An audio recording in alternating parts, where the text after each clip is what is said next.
Alright, hello. This is the Dear Little King, my second attempt at trying to record a webcam video, so bear with me please, because I've already been talking a little bit. But anyways, to my 2 subscribers, woo! 2 subscribers, awesome. I want to start doing these vlogs because I don't really have any means of recording good gameplay footage. As you guys have seen before, the audio sucks. Obviously, you can't hear the game. Bandicam just is a bunch of BS. I'm not going to try it anymore. I'm going to instead, I'm going to wait until I get from boot camp, and I'm going to try and get some decent recording equipment and all that. But in the meantime, I want to do these vlogs to talk about books and stuff that, just stuff in general, just topics or whatever, And today, actually, the topic is a book that I've finished recently called The City of Bones. It's been pretty popular. Movie came out, all this stuff. Haven't seen the movie yet. Only read the book. Gonna be basing my opinion off of the book because I want to tell you what I think about the book, what I like and what I don't like. But anyways, here we go. All right. So for the second time, Clary and Simon. Clary is the main character, by the way. And Simon is her best friend. Geeky, wears glasses, all this stuff, plays D&D. They go to this club called Pandemonium, and at Pandemonium, they start dancing and all that stuff, and it's a really weird kind of one where they have gothic stuff, and they're all black fingernails, super bright hair color, and all that stuff, really weird. And they see this one kid, and 3 others go into the back room, and she follows them in because she thinks there's something up.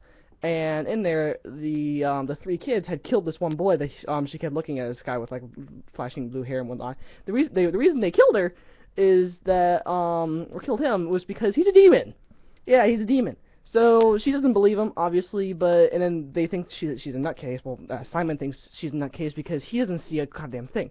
The reason why Clary can see them and not Simon is because she has Shadowhunter blood, and only Shadowhunter, that's what these 3 people are, by the way. Jace, Isabel, and Alec. These are the 3 people who went in to go fight the demon. They are Shadowhunters. Shadowhunters fight, they keep order within the clave, I think it's called, between half demons and humans, and killing demons who come and show up and all that stuff. But they think she's crazy and all that stuff. Well, Simon thinks she's crazy, and they're all like, what the fuck's going on? They want to take her back to the Institute and all that, but she says, no, fuck, I'm going out here. And some time passes. It's a bunch of filler crap. It's kind of glazing over it. She goes to a band with one of her friends, I think Eric, Simon's friend Eric. They're playing at a concert. They're playing a concert, actually, because Eric is the leader of a band or whatever. And Jace is there, and it's like, hey, come over here, because no one else can fucking see him. He's invisible except Clary, and he's kind of interested in her and all that stuff, which we'll get into later, by the way, in the second half of this, if I can actually get this uploaded right, because I'm going to do it in 2 separate videos. One of this is going to be kind of a basic overview, and the other one is going to be kind of more in-depth about some of the other stuff. But anyways, I probably should have said Saint Praetor, don't read this, don't listen to this. There's going to be spoilers in this. So, I mean, this is just the first 3 chapters. I haven't spoiled too much for you. There's not too much going on right now. So, if you haven't read the book and you want to, close the video out. Not the end of the world. It's okay. But if you want to keep watching, go ahead. Sure, be my guest. Whatever. If you don't mind spoilers, and I interest you into the book.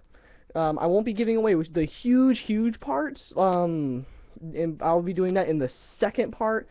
Because when you're done reading with it or whatever, and you want to listen to me talk about what the really big parts are that are really super bad, and especially with Valentine and all that, who's the main bad guy, by the way.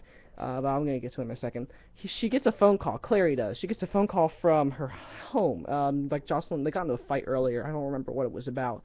I think because Clary, Jocelyn is her mother, by the way. They were getting on about having to stay home or go into it. They're no, her and Luke, I think. Yeah, they were taking. Luke is kind of almost like a father to Clary, but not really a father. We'll talk about him in the second video because he is actually around.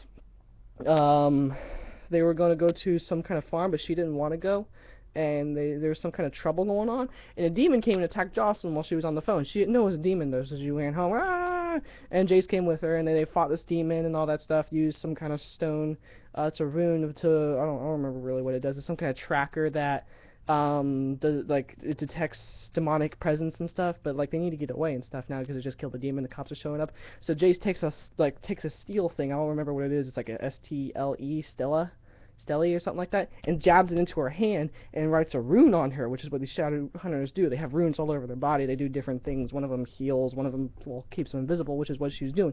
Bad idea, by the way. This was a really, really, really bad idea because if she was a mundane, it would have turned her crazy into a Forsaken, which is not good.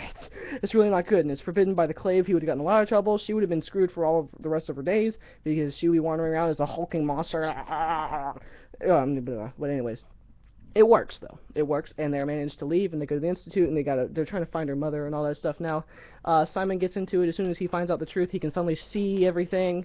Because he knows the truth of the shadow world, so now he can see all that stuff. He can see the fairies and the werewolves and the vampires and whatever else is in there, warlocks. Speaking of warlocks, they go to meet Magnus Bane to find out what was going on with Clary's memory, because like they were slowly starting to disappear or something, or come back. No, her memory was coming back to her, because what was happening, here's a big part, by the way, St. Praetor, it's kind of a big deal. So really, really, really close this video out if you want to read the book, okay, because this is kind of a big spoiler. Magnus Bane had said that Jocelyn had taken Clary to him to get his memory wiped, to get her memory wiped every so often to keep her hidden from the shadow world and all that stuff. I'm gonna get into detail with that later, but she does that to keep her from knowing about the shadow world and all that, because she wanted a normal life and all that stuff. Because Jocelyn was a shadow hunter too. So was the father. Again, next video.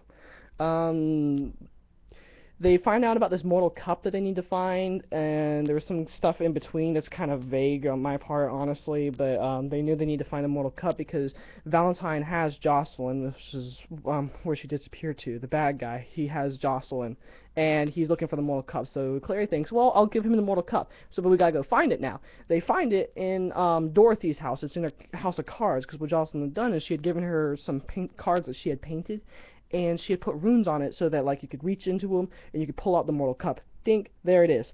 And then Dorothy turns into a greater demon, Abaddon. Well, she was possessed by one. Don't really know when. It was it had to have been like when they left, and sometime when they got there when they left. Madame Dorothy, by the way, is their neighbor that lives downstairs right below them. So great place to hide the cup, by the way. But they fight the greater demon and they have the cup. However, Hodge betrays them, the guy who is kind of their leader, basically. It's a really huge shock that he betrays them and gives the cup to Valentine. And then he takes Jace with him, and I thought that, well, that was kind of odd. And I was like, oh, it's because he's his son. And then that's just half of it. Like, I figured that out as soon as they said that. It wasn't too much of a big shock to me, honestly. Whatever. Yeah. And then I put 2 and 2 together because they said Jocelyn was married to Valentine, and Jocelyn is Clary's mother. I wonder who the father could be! You know, it's one of those things. Yeah, now I'll put 2 and 2 together, right?